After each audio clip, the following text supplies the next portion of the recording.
Nacho Sundays, every Sunday at 6 p.m. Live on YouTube on the EBL exclusive Battle League Network.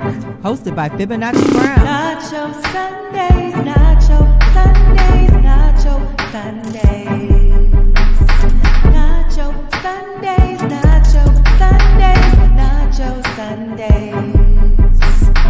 Nacho cheese, beefy, nacho veggie, nacho supreme, nacho Sundays. Nacho Sundays. Nacho Where it's not your Sundays. opinion, it's Nacho's opinion. Nacho Hosted by Sundays. FiboNacci Brown. Nacho Sundays. Nacho cheese, beefy, nacho veggie, nacho supreme, Nacho Sundays. Where it's not your opinion, it's Nacho's opinion. Hosted by FiboNacci Brown.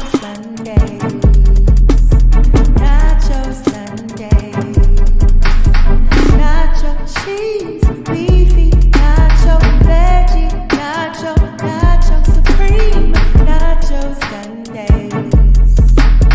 Nacho Sundays. Nacho Sundays. Nacho Sundays. Hosted by FiboNacci Brown. Don't forget to go to FiboNacciBrown.com to get your copy of Throwing Down. Nacho Sundays. Nacho Sundays. Brought to you by the exclusive Battle League Network. EBL.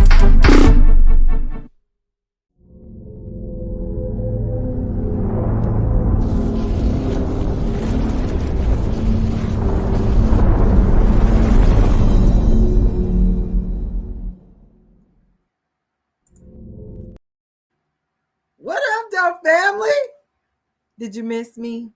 I know y'all probably thought I wasn't gonna come on this evening. Like 6 o'clock was going on, Nacho. I don't see you with the theme song and everything. And listen, I'm in the process of filming a video for one of the songs from our Scription Volume 2 album. Make sure you guys check that out on all platforms.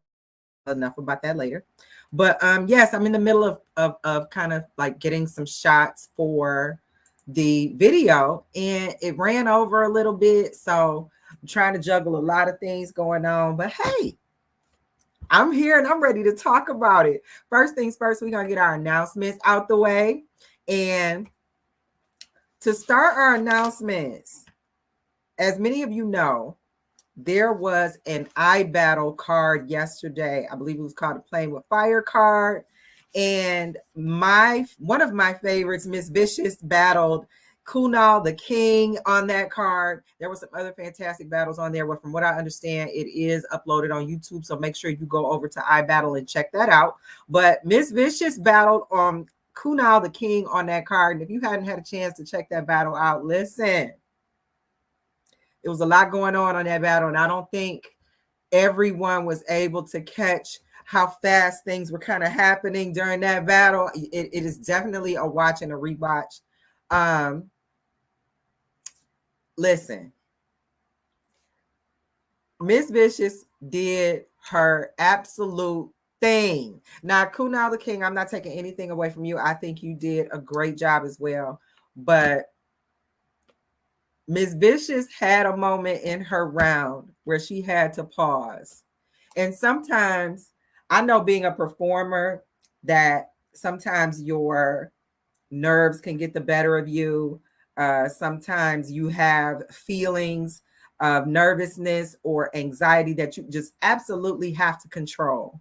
And if you can get a hold of those things and get back into your moment and get to moving like you never left, MissVicious did something that was so professional during her round and finished so incredibly strong. Listen, please go have that experience for yourself and check out the battle. I know I've said a lot here, but I did not give away any of the excitement that you should expect from this round. She did a fantastic job. I definitely give the round to her. Kunal the King, you did a great job as well. I'm not taking anything away from you. I just think that material for material, MissVicious had better material, and the way she kind of delivered and structured her round, to me, it was just a lot more entertaining than just dropping bars and making them kind of funny or kind of cute. She did a little more creativity that I could appreciate in her round and in that battle, and I gave it to her.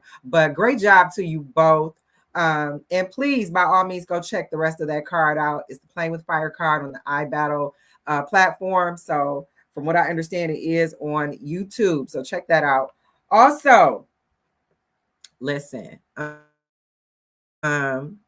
the things that I want to make sure I mention, as I always do in the announcements, and then we are going to get into it. CommodityProductions.com. Commodity is the hidden hand for quite a few things that go on the EBL platform, as well as other platforms, some of them your favorite. Make sure you head over to CommodityProductions.com. I personally believe that Commodity used to write for John B back in the day. He's got an R&B side to him that I think a lot of people don't get to see. But when we go to halftime, there is definitely going to be a song in there, and you'll get to hear Commodity sing. He writes other songs. He has catchy songs at that. Very talented, as well as being behind the scenes with all of the technicalities and production to help a lot of the events that go on the platform and on the channels run smoothly. So he wears many hats. Make sure you check out him on his own.com. That's commodityproductions.com. And make sure you listen in for him on the at the halfway point on the break song, because that is him singing. It's not your time to talk. It's time to listen. That's Commodity. So check him out. Also, EBL exclusive Battle League. If it ain't exclusive, it don't matter. That is my home channel, and it's where you guys were introduced to Fibonacci Brown. So make sure you guys head over to EBL exclusive Battle League on all platforms. Like and go through the content, share the content. EBL has over 300 audio battles. I don't think people understand that when it comes to the audio space, EBL is the leader and pioneer and kings of that space. So if you want to see where a lot of the faces that you become familiar with that are outside, so to speak, some of them have come through the audio space with EBL. So make sure you check them out, like their platforms, and that way you can keep up with upcoming events. I do hear there is an October event being planned. So again, make sure you're subscribed to everything so you can keep up with all of those things. Maybe we'll see MissVicious on a card again before that or at that time, but I'm definitely going to be keeping a close eye because she has not let me down yet, y'all. I can't say enough about MissVicious, but yeah, I'm gonna move on. Anywho. Also, make sure you guys check out Fibonacci Brown. Okay, can y'all? Make sure you guys check out Fibonacci Brown. I am a published author. I am the author of Growing Down, an Observation of the Masculinization of the Black American Woman, Volume 1. That is going to be found on my website at FiboNacciBrown.com. It is still at the introductory price. You guys have been so good to me, and I think that I can be good to you in return and keep it at the introductory price. So make sure you guys head over to FiboNacciBrown.com, check out my book. You'll also be able to find some other media there, links to some of the shows, some of the Nacho Sunday shows, as well as photos that have been taken over time that have to do with the show, video shoots, all kinds of stuff. So head over there, check it out. I'd love to see you in the traffic. And last but not least, oh no, I'm sorry, I'm forgetting a major thing. I told you guys when I came on here that I've been shooting videos. I am a rap artist as well. Me and my husband have been working on the Scription project. We have Scription Volume 1 and actively working Scription Volume 2. Make sure you subscribe to the platform so you can keep up with that. You'll also be able to check us out in our Oplings video. We are definitely working on some other videos for some of the other songs from the Scription Volume 2 album. But you can find us on Spotify, iTunes, Tidal, Apple Music, and YouTube. So I'm looking forward to seeing you guys. I hope you enjoy the media that we have for you. And last but not least, Beats, Bars, and Buds with EBL's very own Oflo. If you are not aware, Oflo can freestyle off the top of his head for eons and hours and months and years. He is just not human when it comes to that. And he hosts a show called Beats, Bars, and Buzz, where you can find that on X, formerly Twitter. And he also has Minutes with the Master, where he does these intense freestyle sessions for a few minutes to show you why he is definitely the master. So make sure you guys check out Oflo on X, formerly Twitter. And that is going to wrap up our announcements so that we could get into our nacho. Now, listen, when we talk about our cheesy nacho, we are talking about our money. So the nacho cheese today is going to be something I heard in one of the Trump campaign. I'm sorry, somebody is giving me the wait a second. I have not checked in with the chat. They like, we're not ready for the cheese yet. You didn't check in with the chat or nothing. I'm like, okay, hold on. Let me check in with the chat. First of all, I see, okay, the mailman is in the chat saying, Nachi, how you doing, mailman? And 2-1, my fave. 2-1XL is in the chat. Nacho Sunday, yes, sir. And listen, Commodity Productions is in the chat as well. The hidden hand I was telling you about earlier. He said it's 5:43 here, so you are early. Thank you for that, Diddy, because I was like, listen, I had a lot going on. It's not gonna be 6 o'clock, but it's gonna be 6 o'clock somewhere. So thank you for that, Diddy. Anywho, I hope you guys are ready to dig into our cheesy nacho or our nacho cheese. And in this week's nacho cheese, we talk about money as always. But as I was starting to say, one of the Trump campaigns that I listened to had the voice of Ronald Reagan. And one of the questions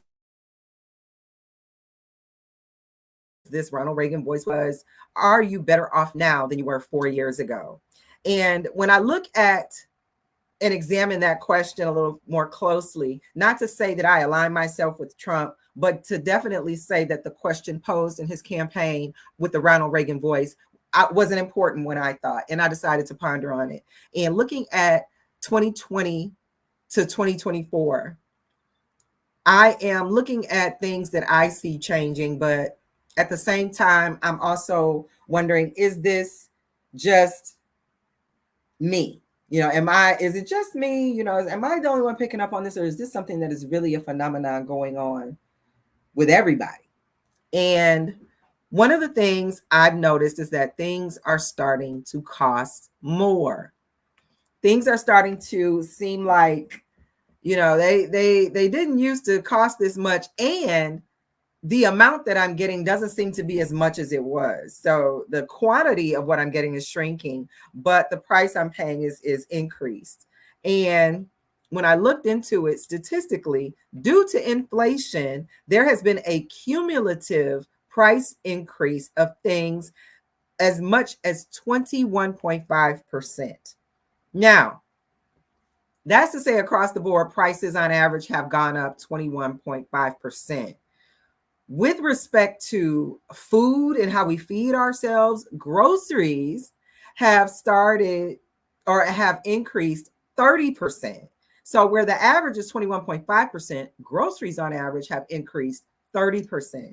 And my question to my audience and to anyone in the viewership, do you think that with the increase of food going up so much in just 4 years, that it's time to start taking growing food a little more seriously? Now, as many of my nachotarians know, you guys know I come out here, I'm always talking about, you know, growing your own food, starting gardens, looking for land so that you can be able to sustain yourself, grow what you need to grow so that you can feed yourself and not worry about, you know, what if the Kroger closes? What if the Publix closes? What if the Piggly Wiggly is shut down? Like, I'm a preacher of that. And I'm wondering, you know, what is your solution in that regard? Do we just keep spending money?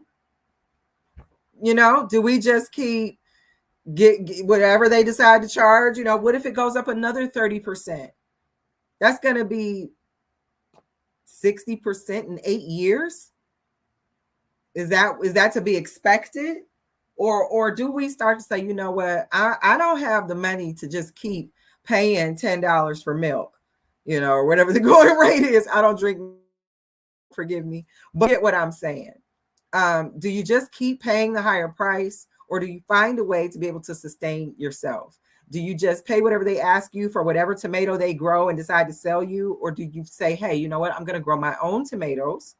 I'm going to grow my own food. I'm going to start pickling and jarring and doing all the things I need to do to save in a food pantry, so that I don't have to worry about where I'm going to get my food from, or if there's too much snow on the ground, or if they want to charge this price this week and this price next week. Like, are we motivated yet? Are we motivated yet to do something about what's going on? And the reason I'm asking is because, and listen, this is Sunday, and this is Nacho Sundays, whereas Nacho opinion is Nacho's opinion. And in my opinion, with this looming presidency, I think that we are not smart about the strategy we want to use going forward. We could find ourselves upside down in what we think is a victory. It could go very bad if we're not prepared for whatever could happen. If we don't think that the time has already come and that we are in the time where things need to be taken back into the control of the people, I don't know where we think we're going to get with our current options, because they're not, I'm not convinced that that's the way. So if you're not already seriously thinking about survival things, how you're going to feed yourself, where you're going to get your water from, if you're not thinking about those things, or if that kind of stuff is not on your mind, especially in a time like this, what are you thinking about? What, we're 30% on groceries in 4 years is insane. Okay. And I even heard a lot of people say maybe that was because of COVID, and we had that spike in basically what we were buying, because we thought, there was going to be some shortage of toilet paper and the like. So that is so good. Oh my goodness. So I can kind of see that, but then I kind of can't, because it doesn't mean that you shouldn't have already been of a mind to think that, hey, I don't have to always go to the grocery store to buy everything I need. Some of this stuff I already have. You've got people who they will get the canned goods necessary, grow the vegetables, the beans, the corn, and all of those things necessary. And ultimately, they will get into cold pressing their own oils and making their own dressings, making their own dairy products. If you eat dairy, some people even make their own vegan cheese at home. Some people are making their own vegan meat patties with walnuts and the like. So you already had people kind of in that mindset that they needed to do something to sustain themselves. But I think for me, 30% in 4 years increase on groceries is an eye opener, because if the food is going to cost more, anything else involving food is going to go up as well. That means your Uber Eats order is getting ready to increase or has increased. That means that your cash ordering, if you get products delivered to your home from other grocery stores, that service is going to increase because the food is increasing. They're not going to just eat that cost and let the consumer stay paying what they've been paying because they used to it. So where do we draw the line to say some of this I have to do on my own? Some of this I have to be able to to say, you know what, I don't have to waste the gas and pollute the air and go to the grocery store and buy all this stuff. I could, if I was growing this stuff, I wouldn't be needing this right now. And if you can encourage your neighbors to do the same, you guys can trade food. If somebody wants to use their gardening space to grow all the tomatoes you guys would need, and then somebody else can do all the potatoes and beans, and then somebody else can do, you know, if you could work a network within your communities, you could really downsize the need for certain grocery stores to have the position to take advantage of you.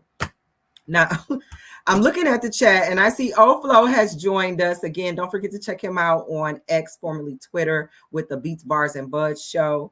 He is the dopest freestyle rapper on the internet.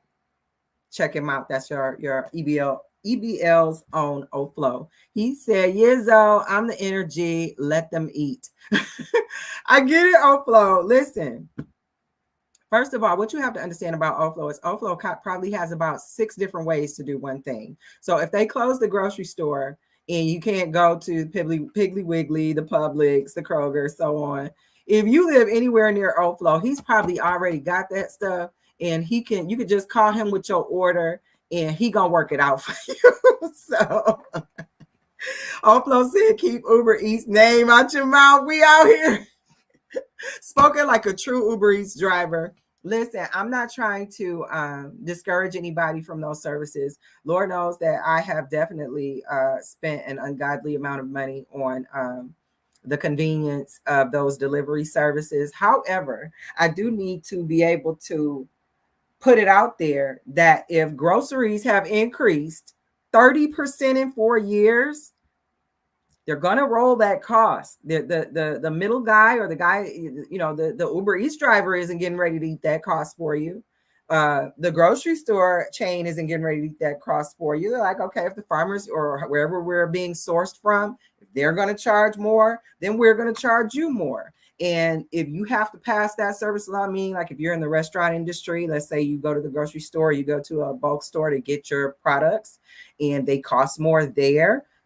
That pasta, that veggie pasta or pasta primavera you used to getting, you know, where it used to be, you know, $17.99, now $23.99, they've rolled that cost.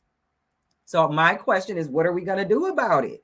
Is now the time to start taking, I know some of the growing season is over for now, but do we start to take seriously growing our own food sources? Do we need to start building hoop houses and greenhouses to start growing food through the winter? Like, is now the time to start taking it seriously?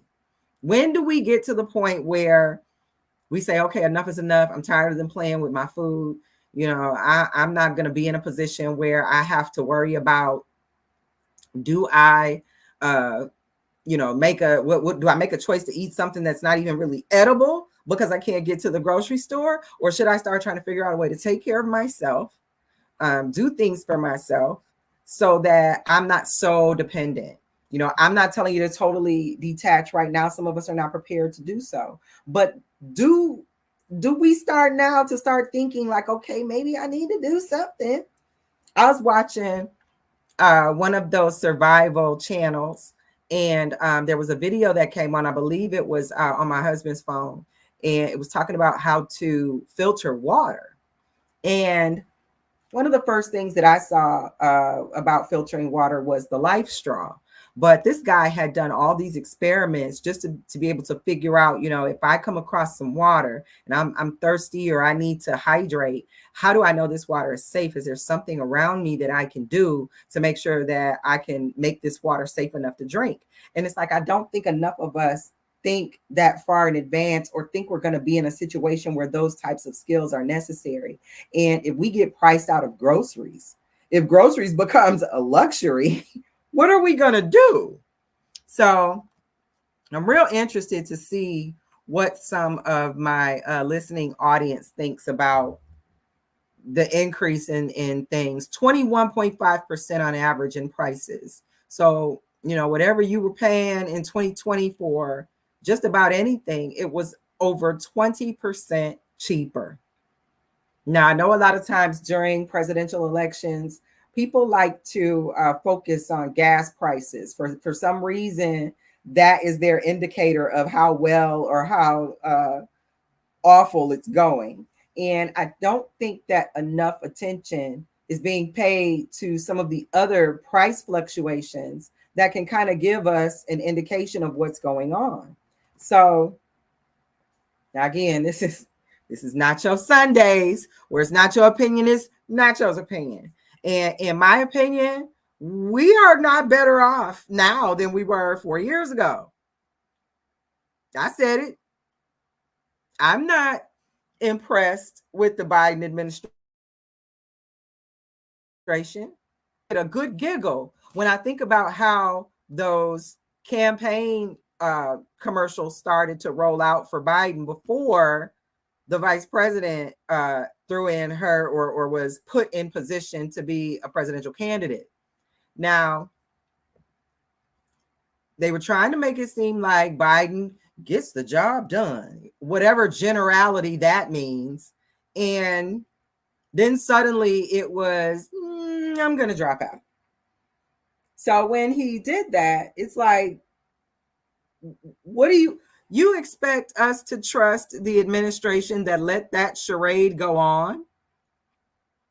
Like, if for no other reason, forget the lies that are currently being told with the two candidates that are being talked about most in this election. What about the administration that let Weekend at Biden's go down? Who put us in that years-long weekend episode at Biden's to even think that we would give our trust? On their watch, everything went up 20-some percent. Groceries 30%. So an essential, like you got to eat. Why would we support that? Like, in my opinion, and again, this is Nacho Sundays, where it's not your opinion, it's Nacho's opinion. In my opinion, if you are not encouraged to start growing your own food, tapping into your own water source, or making sure you have a water source, doing actively things that support your survival with respect to how you eat and where you're going to get your water from, if you're not doing something, I don't know what you're waiting on. I don't know. Don't think that somebody's going to have it for you. They're going to jack the price up on you until food is a luxury. Apple, $10. Is that what we waiting on? Cob of corn, $7, one. Like, is that what we're waiting on? Is that what we're going to sit around and let happen before we realize that we could grow our own food? You eat things with seeds in them all the time. You can take the scraps of the seeds and grow it. It's possible. I remember at an old address where my husband and I were renting, and we saw this look like a prickly plant growing on the side of the house. And it was where we would normally put sometimes we would pull our cans before our garbage cans before we pulled them all the way back. So that's one of the spots they would kind of rest at before we pulled it all the way back. So I noticed this plant, and I was going to get rid of it because I thought it was a weed, but I decided to let it grow. And, you know, we forgot about it after a while. And when we looked again, it was a tomato plant. And it had little tomatoes growing on it, different colors, green, orange, red. Like, it was, you know, I just thought, you know, how resilient that was. Like, I didn't even do anything to grow this. and boom, here it is. So I think sometimes we take for granted how easy it is to be able to just provide some of the things that we need on our own. How hard is it to grow herbs that basically all they need is a little sunshine and water? You know, you don't even have to really monitor it in that way. So I don't know what it's going to take to encourage people to get in the game. But if you are interested in spending 30% more on groceries on a continuous basis and not trying to do something about it by way of growing your own food or looking to source your own things, maybe within your community, maybe you can do a community grow. now's the time. I don't know what we waiting on another third. We get ready to go into another presidency. Like, are we, are we even asking to have grocery prices come down 30% as a tangible in this presidency? Like, what are we going to do about it? Just keep paying the higher prices? Let me know what's on your mind, Nachotarians. Right now, we are going to take a small break. And then after that break, we're going to get into our beefy nacho. I'll see you in a second. You are now listening to the Nacho Podcast, brought to you by the EBL Network. If it ain't exclusive, it don't matter. It's not your time to talk, it's time to listen. So pull up to the table with your plate and pay attention. It's not your time to talk, not your Sunday. It's something different. This is not your opinion, and you don't want to miss it. It's not your time to talk. It's time for the show.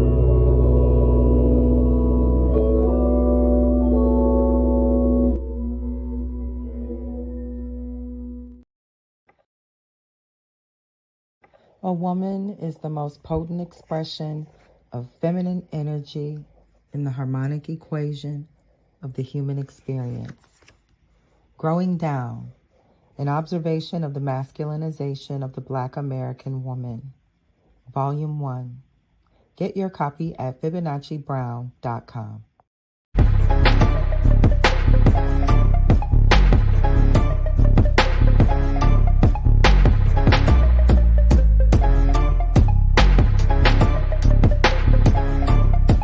Yeah, T1 Illuminous, FiboNacci Brown, yeah.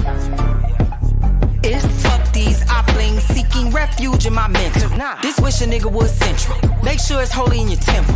You a vegetable when I'm in the room, and I'm vegetarian when I eat my food. Palms together when I pray on you, cause the chef about to use her favorite tool. Chop, cut, slice, dice. Shit, I ain't even got a knife. Seem like when I spell it in a rhyme, I cut a motherfucker up and serve him over rice. You are now listening to the Nacho Podcast, brought to you by the EBL Network. If it ain't exclusive, it don't matter. It's not your time to talk, it's time to listen. So pull up to the table with your plate and pay attention. It's not your time to talk, not your Sunday. It's something different. This is not your opinion, and you don't want to miss it. It's not your time to talk. It's time for the show.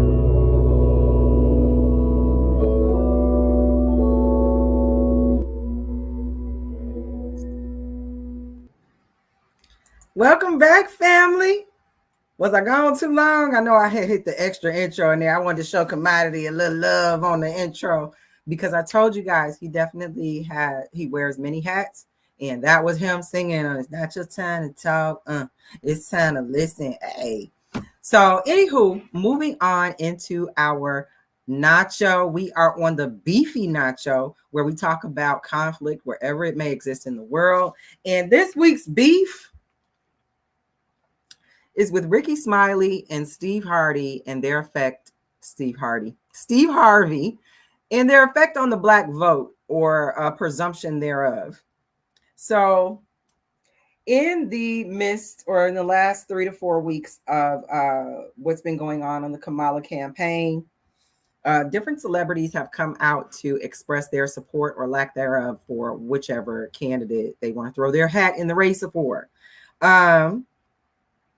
So unfortunately, there are celebrities who are not educated enough to understand that there are other candidates who are in the race for the presidential seat outside of Kamala Harris and Donald Trump. There's also Cornel West, who is arguably one of the blackest black men who ever black man before. And I believe Jill Stein. There's also, unless somebody was joking, because, anywho, as well as JFK, one of the Kennedys, is also running for president. they have different opinions and positions and approaches to how they would like to do things if should they be elected president. And we've heard quite the opinions from Steve Harvey and Rickey Smiley.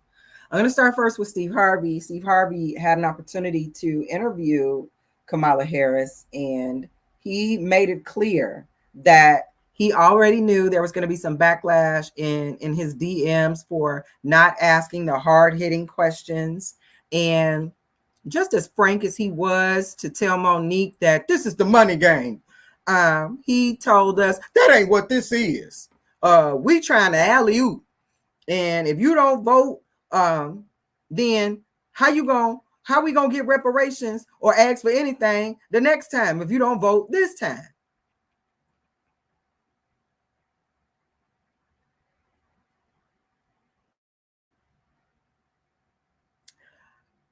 So now that has marinated, no, Steve, you are supposed to ask the hard-hitting questions. And I think when you opt to not do that, but you want to be the interviewer, you want to ask people things, you want to be the liaison between the candidate and the people, that's where you lack the journalism necessary to have the tact that allows those questions to be asked in an effective way so that the candidate is able to be transparent about what you're asking them and the people are able to get a real answer. And your inability to do that is disrespectful to real journalism, I think. And again, this is Nacho Sundays, where it's not your opinion, it's Nacho's opinion. And yes, Steve Harvey, I think it is downright disrespectful that you didn't ask the hard-hitting questions and you thought that that was an opportunity to chastise your audience, to let them know, quote unquote, that ain't what this is. Then what is it? Because if you think that in 90 plus years of voting as a Democrat, that we should now not ask hard-hitting questions when we have clearly not gotten any of the things that we've been looking for in 90 years. And you think this time, now is not the time to ask the hard-hitting questions. Joe Biden was asked hard-hitting questions, and he was knock, knock, knocking on heaven's door. Like, how old is Joe Biden? 100, 150? He answered hard-hitting questions. Why would it be different for Kamala, especially from someone like you? Additionally, I think the Democratic Party has some explaining to do with respect to the fact that they are not requiring decent representation from any candidate. And now it's gotten so bad that you are playing in our faces. Why do I say that? Well, Kamala Harris said out of her own mouth, I'm not going to do something that's only going to benefit Black people. No, that's what she said as a Democrat. How do you as a Democrat not do something that's only going to benefit Black people? I listened to your speech when you talked about the Freedmen's Bank and how this bank was established with the change from children and the few cents from hardworking people, Black families, which you specified, who wanted to be able to save to buy farms, and that you wanted to celebrate the reopening of this bank and its initiatives by making it available for everyone.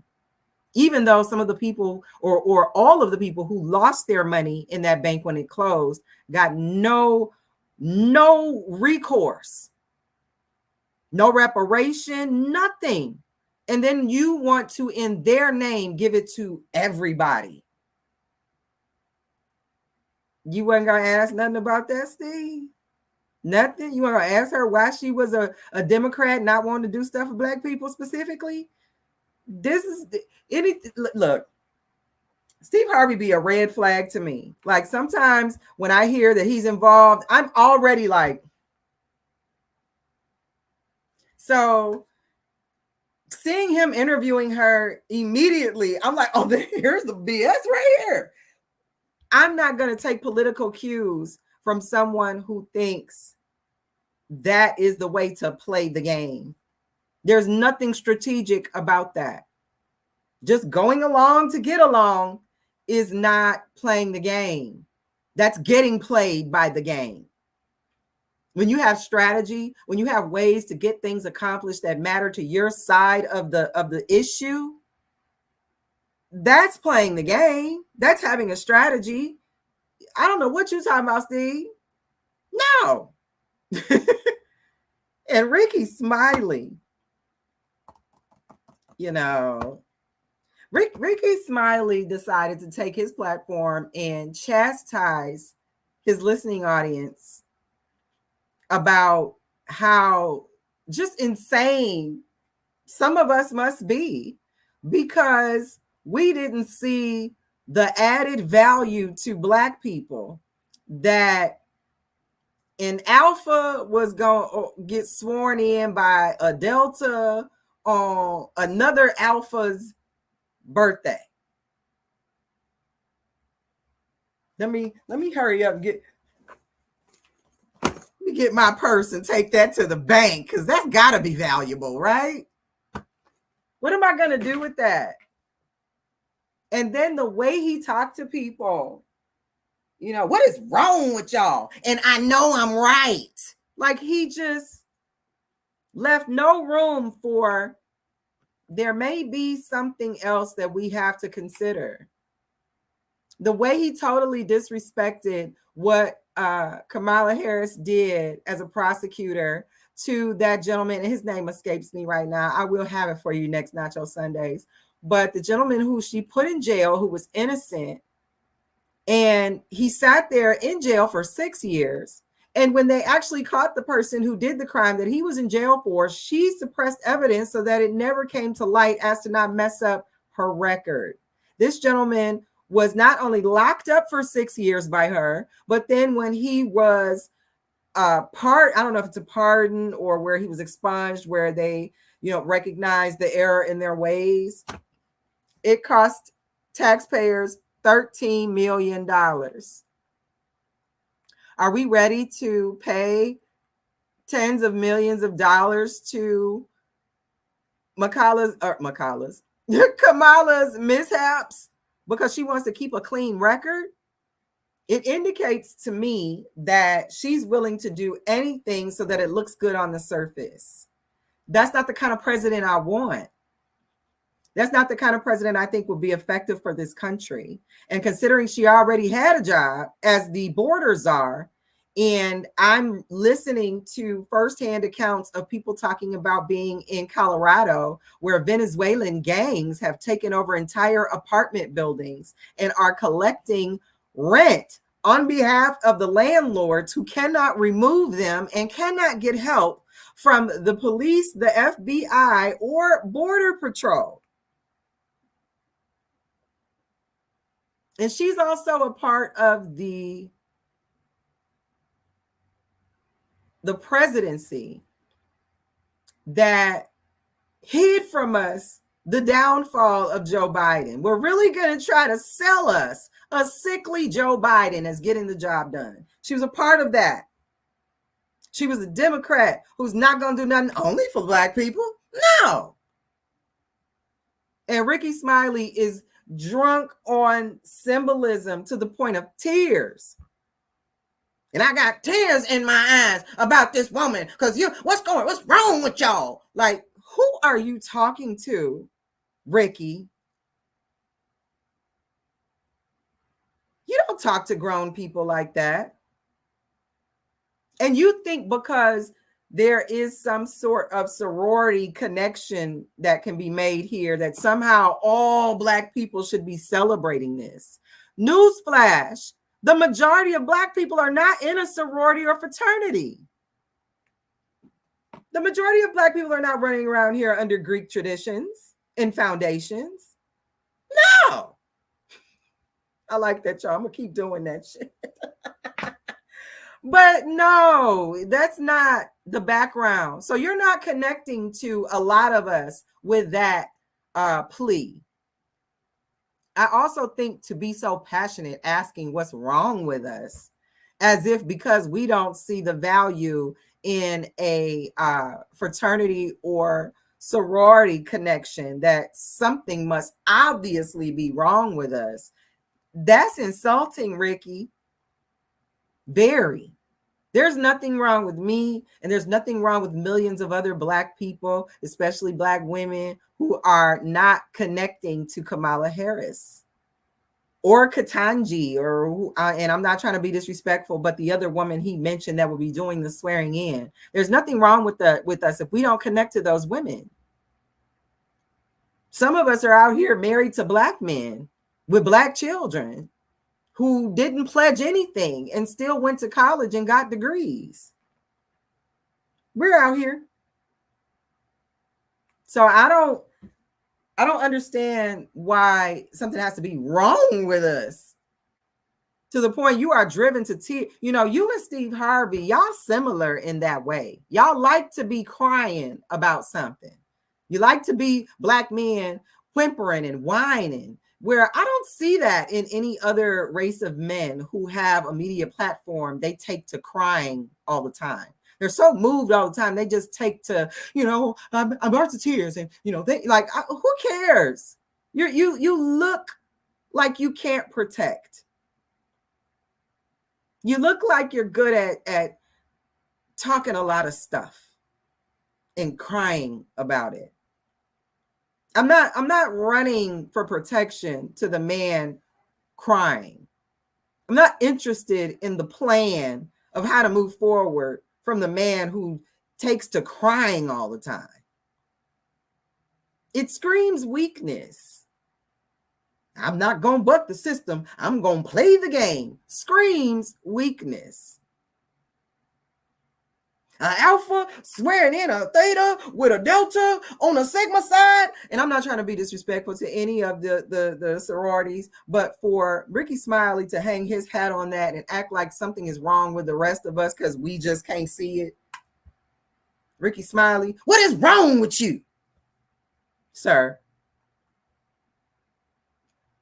So I'm just not able to connect to someone who wants to even play like they are a Black person when their mother is Hindu Indian, their father is Hindu Indian and Irish, and her father was born in Jamaica to his Indian Irish parents, and never himself claimed to be a Black man. But somehow we're supposed to accept that Kamala is a Black woman and not catch the disconnect that because she's not a Black woman, she doesn't understand the importance of doing something that's only going to benefit Black people.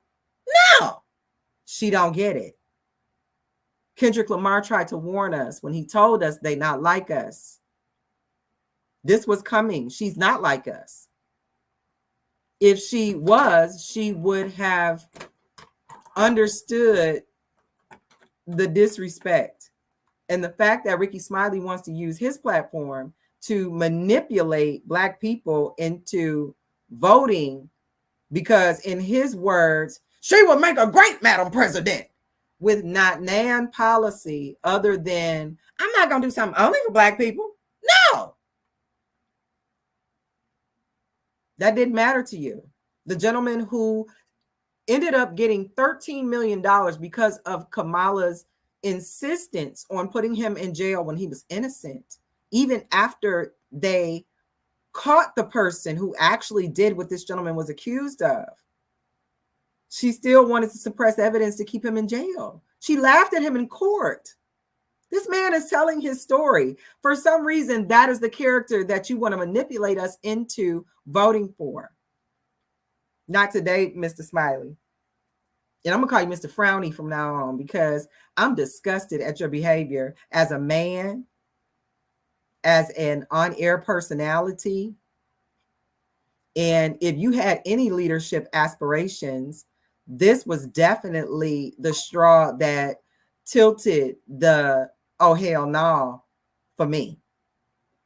I can't continue to listen. When I actually tried to listen to you to see if maybe, I'm like, maybe Rickey Smiley's just passionate about politics. Maybe he's drunk the politics juice and he's just passionate like a lot of people are around the political presidential election time. So I tried to listen to him again. And he was having a conversation about Simone Biles seeing her mother, who is reaching out to her at this time. And he's like, maybe her mother needs that closure, and sometimes, you need to reach out so you can give it to her. First of all, you don't know what's going on in that girl's business. And to think that, because you are just older, not necessarily to say that you gained any wisdom from getting there, but you are just older, you think that you can speak to situations in other grown people's business. Simone Biles is 27 years old. This young lady has made moves that have definitely spoken to her maturity and her maturation over time, considering how long she's been in the Olympics. And for you to think that you could just step into her business and tell her what to do as if you are offering anything worth listening to is kind of like how you were in the last time I listened to you when you were talking about Kamala. You sounded very entitled. You sounded very matter of fact. And when it was time to dig into what you were saying, it was very, very shallow, very unresearched. And the fact that you were telling people to research just was projection and irony as far as I'm concerned. And again, this is Nacho Sundays, where it's not your opinion, it's Nacho's opinion. And Rickey Smiley, you sound very entitled. You cry too much. And I think you and Steve Harvey are similar in that regard. And I think you guys are programs that are being used and manipulated to use and manipulate Black people into voting a certain way. And for people who continue to listen to you, you continue to manipulate them with emotion, shallow jargon, and sometimes unresearched facts. Rickey Smiley told everybody if you just look her up, look what she's done for Black people, you'll see it.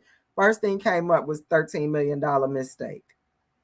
That's what happened when I went and did what you said do, which was research it. And I honestly saw in that moment that if you would have did the same thing, you'd have saw it too. And maybe you did see it and decided because you were already passionately connected to her being a Black woman, even though she was cosplaying and her father never said he was ever a Black man, but y'all let her get here and play in your face and say, yo, man, I'm a Black woman. Yeah. Y'all let her do that. And we're supposed to just go the way that Rickey Smiley went because he thinks he's that important, that he should be swaying the Black people to do whatever he wants them to do. Again, it's disgusting, Rickey. And you too, Steve. Like none of you, either of you come across as my idea of a stand-up, strong leadership Black man. When I think of a stand-up, strong leadership Black man, neither of you come to mind. Neither, not top 20, not top 50, 1199, neither of you. Shame on both of y'all. Moving on into our veggie nacho, where we talk about health. I want to know, and I'm going to pose this question. Somebody's like, hold on, you didn't go to the chat. Okay, so 2-1 is in our chat. He said that it's called playing in your face. Your impersonations are crazy.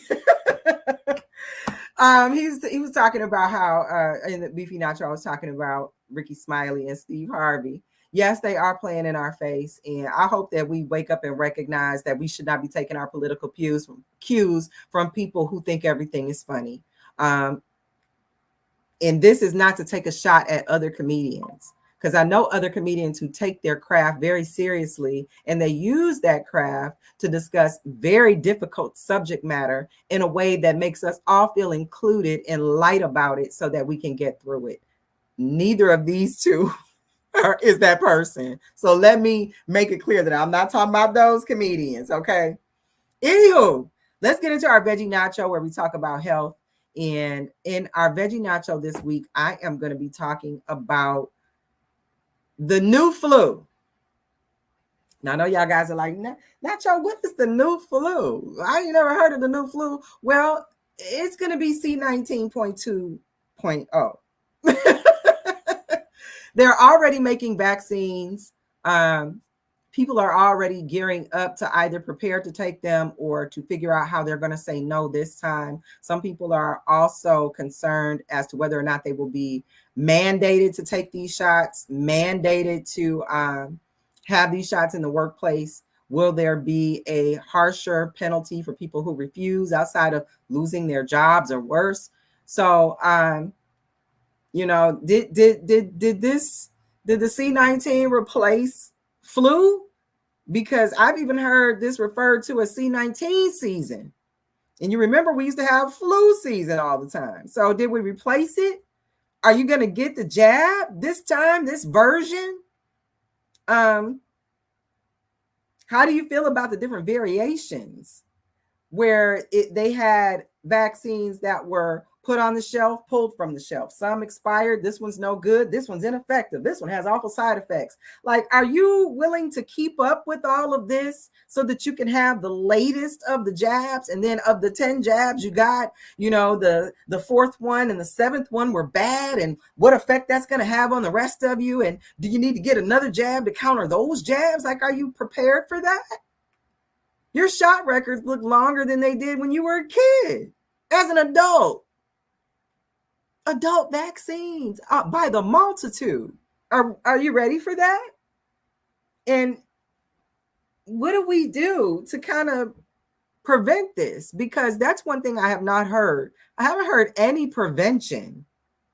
No prevention on how to even avoid this. It would seem that rather than prepare to have another round of vaccines, that maybe we will be doing something by way of a cure, by way of making sure this doesn't happen again, by way of you know, kind of how we do the Susan G. Komen, you know, breast cancer research every year, every time there's some pink explosion where they are trying to get it figured out. Why didn't we do that for this? Didn't we lose enough with the C19?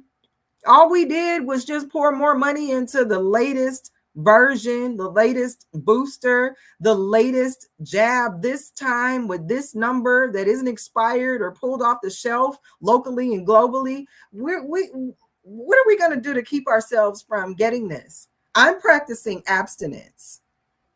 I don't want any vaccine C19 related anything penetrating me.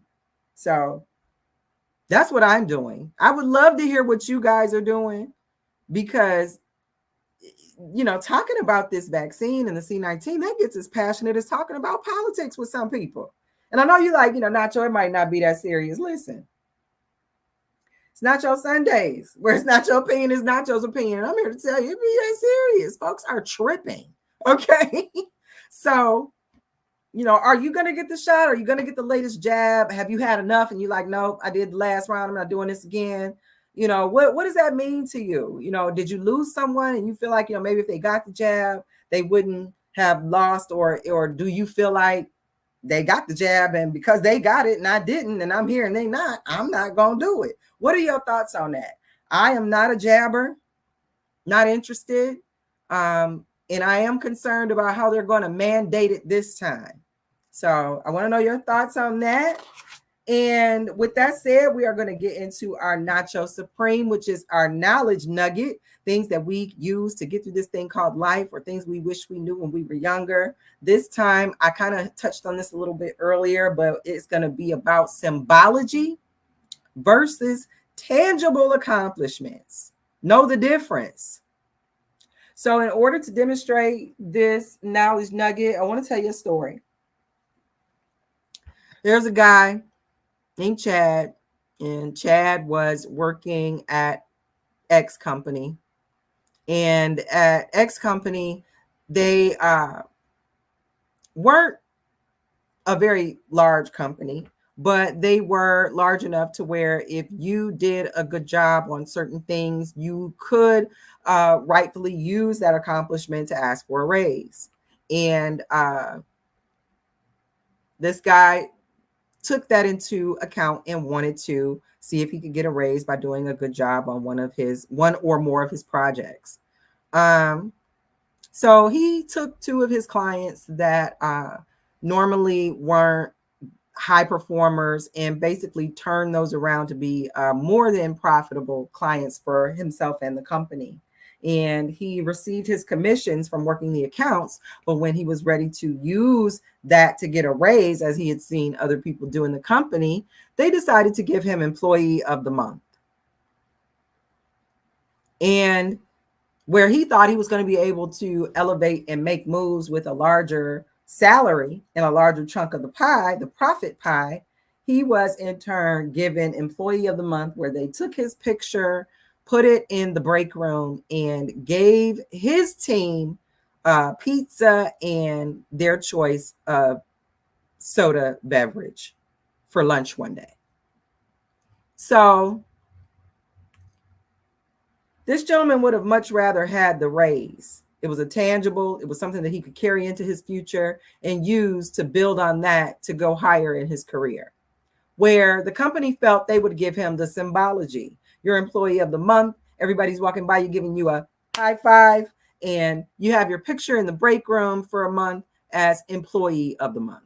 So when you say things like, it's a member of this incorporation gonna swear in a member of this incorporation on the day of the gentleman whose day it is who was a part of this other incorporation, and think that that's supposed to mean something significant to the progression of Black people in a tangible way, understand the insult. Know the difference between a tangible accomplishment and symbology. They didn't give you reparations. They gave you MLK Day and Juneteenth. They didn't give you a raise. They gave you Employee of the Month. You only get what you negotiate. If you're satisfied with symbology, you'll be offered symbology.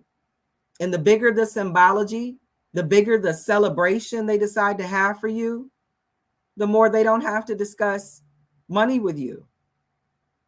The tangibilities that allow you to build a brighter future for yourself.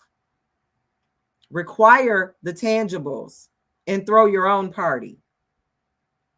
Don't wait on somebody we're going to give you a statue at the park. No, give me what you owe me and I'll get my own statue. Know the difference between symbology and tangible accomplishments. Ask yourself, what is the long ball result? I heard some people saying, I'm just glad that we were able to see Barack Obama in office because my grandmama got to see a Black man as president. No disrespect to your grandmama, but what does that do for the rest of us? What does her seeing a Black man in office mean for us? If it's your grandmama, she might have, seen a lot, but I'm sure she would probably want something more tangible than just being able to see a Black man. She a grandmama. What's she finna do with that? Is that going to encourage her to run for president? Is that gonna mean, like, what are we supposed to do with grandmama seeing a Black man in office? What is that supposed to do for us, that a Black man and a Black woman who ain't Black in the presidential seat in a lifetime? What is wrong with y'all? Nothing. It's just not tangible. I can't go down to the utility company and enjoy paying a bill that's less than it was because they've gotten some control on a presidential level of, or I should say on a governmental level, on fluctuating utility costs. I can't enjoy that. I have to try to go down there and be like, well, I know I don't have your money and I know, things are going up, but, my grandmama got to see Barack Obama in office. So that's good enough for me. Let me just pay you more money. No, You only get what you negotiate. It's one of the first things they teach you in business, or at least it's one of the first things you should learn in business. And if you're not willing to negotiate in this business called the United States, that is a corporation, and you don't understand the impact and importance of how you should be looking for tangibles, you'll never get the raise at that company. You understand what the raise at the company is? What company you're in? Catch up, mustard. Anywho, that's going to be our show. I'm going to go over to the chat. I see 2-1 is keeping our chat crawling. Thank you guys for pulling up today to Nacho Sundays, where it's Nacho Opinion is Nacho's Opinion. I want you to enjoy the rest of your Sunday. I know it's been quite rainy here in the D. For those of you who don't know, I am from Detroit, Michigan. And yes, it's been raining on and off all day, but there have been quite the events going on with the Woodward Dream Cruise and some other festivals and things. So I'm going to go try to enjoy the rest of my Sunday. And I'm going to catch y'all next Sunday. Bye. You are now listening to the Nacho Podcast, brought to you by the EBL Network. If it ain't exclusive, it don't matter. It's not.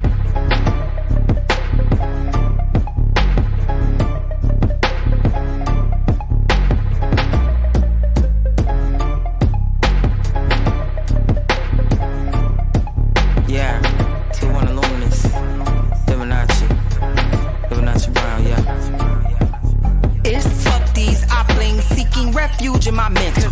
This wish a nigga was central. Make sure it's holy in your temple.